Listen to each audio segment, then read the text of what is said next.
Bentrokan pecah di kawasan Tambang Emas Kabupaten Ketapang, Kalimantan Barat Minggu 14 Desember 2025. Kericuhan yang terjadi melibatkan 15 warga negara asing Cina, prajurit TNI dan warga sipil setempat. Insiden itu membuka konflik laten di tubuh PT Sultan Rafli Mandiri atau PT SRM yang diklaim memiliki kepengurusan ganda.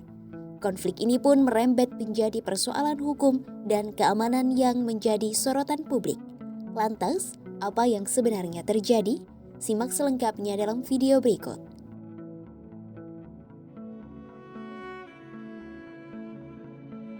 Kericuhan antara 15 WNA Cina, prajurit TNI dan warga sipil pecah di kawasan Tambang Emas, Kabupaten Ketapang, Kalimantan Barat.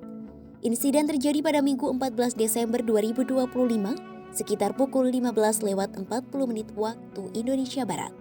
Direktur Utama PT SRM versi lama Li Changjin menceritakan, insiden bermula saat staf teknis PT SRM berkewarganegaraan Cina mengoperasikan drone di area tambang. 15 WNA Cina itu merupakan staf teknis yang dipekerjakan secara resmi di lokasi tambang.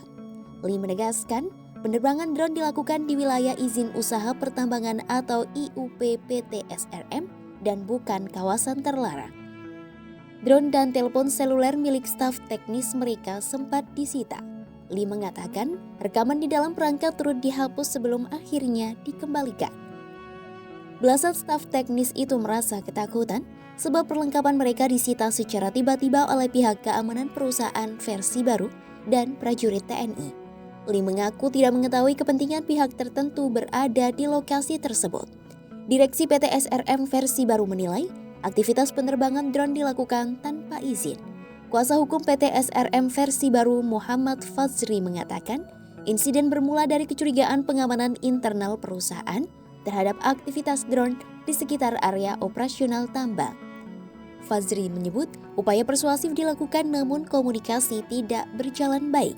Kedua pihak disebutnya melakukan komunikasi dengan bahasa Cina dan bahasa Indonesia, lalu terjadi perselisihan. Ia mengatakan, keamanan internal PT SRM baru diserang oleh belasan WNA yang merupakan staf PT SRM lama. Fazri menyampaikan keprihatinannya atas insiden yang berujung kericuhan tersebut dan menyampaikan permohonan maaf kepada pimpinan-pimpinan TNI atas ulah WNA tersebut. Melansir Kompas.com, kericuhan yang melibatkan belasan WNA asal Cina, prajurit TNI dan warga sipil itu diduga berawal dari sengketa kepemilikan manajemen perusahaan tambang emas PT Sultan Rafli Mandiri. Dua pihak disebut mengklaim sebagai pengelola perusahaan tambang tersebut. Manajemen lama PT SRM dipimpin Li Changjin, sementara manajemen baru PT SRM dipimpin Firman sebagai direktur utama. Manajemen baru mengklaim telah mengesahkan direksi melalui rapat umum pemegang saham pada Juli 2025. Atas insiden yang terjadi, PT SRM versi baru telah membuat pengaduan ke Polda Kalimantan Barat terkait dugaan penyerangan dan perusakan. Kabid Humas Polda Kalimantan Barat Kombes Pol Bayu Suseno mengatakan belum menerima laporan detail soal pengaduan tersebut.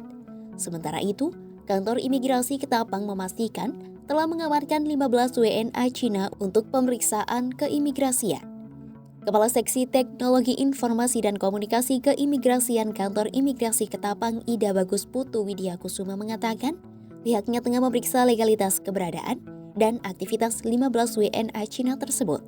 Ida Bagus menyebut, seluruh WNA itu memegang kartu izin tinggal terbatas atau KITAS yang disponsori PT Sultan Rafli Mandiri versi direksi lama.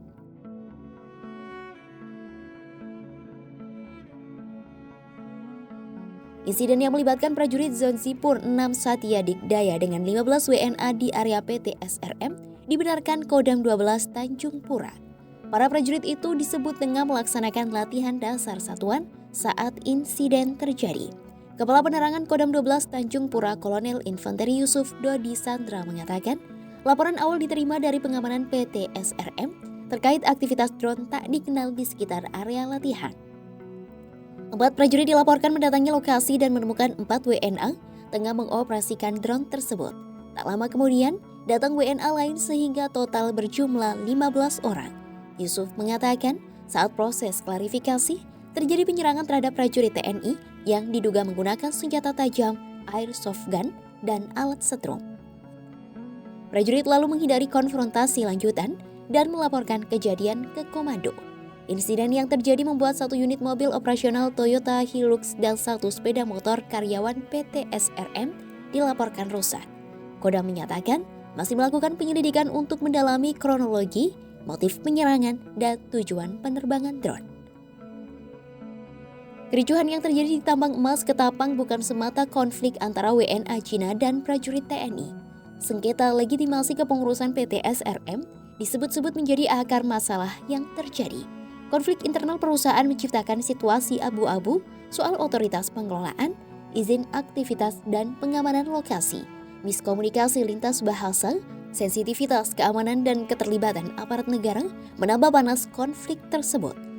Diperlukan penegasan keabsahan direksi PT SRM, penegakan hukum yang transparan dan koordinasi tegas antar instansi agar konflik bisnis tidak berujung pada kekerasan dan gangguan kedaulatan negara. Simak terus update berita-berita menarik lainnya hanya di kanal YouTube Kompas.com.